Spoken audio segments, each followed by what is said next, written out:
আসমানিরে দেখতে যদি তোমরা সবাই চাও, রহিমউদ্দির ছোট্ট বাড়ি রসুলপুরে যাও। কবি বন্দে আলী মিয়ার কালজয়ী সেই আসমানি কবিতার গল্প যেন আজ বাস্তব হয়ে রূপ নিয়েছে শরীয়তপুরের গোসাইহাটে। কবিতার আসমানির মতোই জীবনের শেষ প্রান্তে এসে একটু মাথা গোঁজার নিরাপদ আশ্রয়ের জন্য দিন রাত আকুতি জানাচ্ছেন ৭৪ বছরের অসহায় বৃদ্ধা কুলসুমা বেগম। আমার তো ঘর যদি থাকতো তাহলে আমি তো খাইয়ে দিতাম, চলে ফিরে খাইয়ে দিতাম।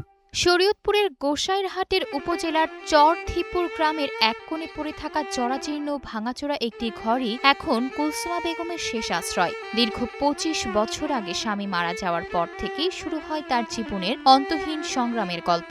আজ বয়সের ভারে নুয়ে পড়েছেন, শরীর আর সায় দেয় না কোনো কাজ করতে। ফলে রোদ ঝড় বৃষ্টি এলেই এক বুক আতঙ্ক নিয়ে দিন কাটে তার। এই পুঁছি মাথার উপরে ভেঙে পড়ল থাকার শেষ সম্বলটুকু। অথচ একসময় এই কুলসুমা বেগমই ছিলেন স্বাবলম্বী। গ্রামের ছোট ছোট শিশুদের কোরআন শরীফ পড়িয়ে সামান্য যে আয় হতো তা দিয়েই কোনো মতে টেনে টুনে চলত তার জীবন। কিন্তু বয়সের নিষ্ঠুরতা আর দুর্বল শরীর আজ তার সেই আয়ের পথটুকুও চিরতরে বন্ধ করে দিয়েছে। এখন বেঁচে থাকার জন্য মানুষের সহানুভূতি আর সাহায্যের উপর নির্ভর করা ছাড়া আর কোনো উপায় নেই এই বৃদ্ধার। নিজের কষ্টের কথা বলতে গিয়ে অশ্রুসিক্ত চোখে কুলসুমা বেগম বলেন, বাবা, বৃষ্টি আইলেই ঘরের ভেতর পানি পড়ে, রাইতে ঘুমাইতে ভয় লাগে। বৃষ্টি পড়লে ব্যাগর যে পানি পড়ে, ব্যাগর যে পানি পড়ে, বান্ডবাটা পাড়া পাতা লাগে পাতি। স্থানীয় এলাকাবাসী ও প্রতিবেশীদের দাবি, সমাজের বিত্তবান ও হৃদয়বান মানুষগুলো যদি একটু এগিয়ে আসেন তবে খুব সহজেই এই অসহায় মায়ের জন্য একটি ছোট্ট নিরাপদ ঘর নির্মাণ করা সম্ভব। জীবনের শেষ সময়টাতে এসে অন্তত একটি নিশ্চিত আশ্রয় যেন এই বৃদ্ধা মা পান, এটাই এখন পুরো গ্রামবাসীর আশা।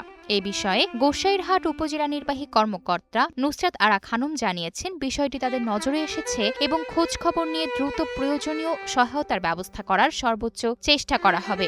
সম্প্রতি আমি সামাজিক যোগাযোগ মাধ্যমে এরকম একটা ভিডিও দেখেছি।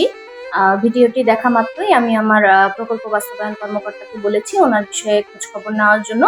যদি ঘটনার সত্যতা থাকে এবং আমাদের পক্ষ থেকে যতটুকু সম্ভব যদি তাকে কোনোভাবে সহায়তা করার থাকে, সরকারি সহায়তা প্রদানের, সেটা আমরা সর্বাত্মক চেষ্টা করব।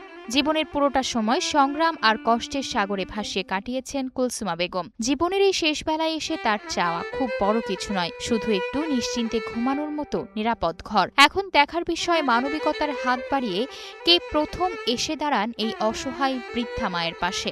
এটা হলো মনে করেন এক গরিব, আর স্বামীও বহুদিন আগে মারা গেছে, অনেক বছর হয়েছে। আর এই যে ভাঙ্গা ঘরটা দেন, এই অবস্থায় বহু বছর ধরে রয়েছে। ঘরটা যে কোনো মুহূর্তে পড়ে দিতে পারে, মানে আর কোনো ছেলে সন্তান নাই।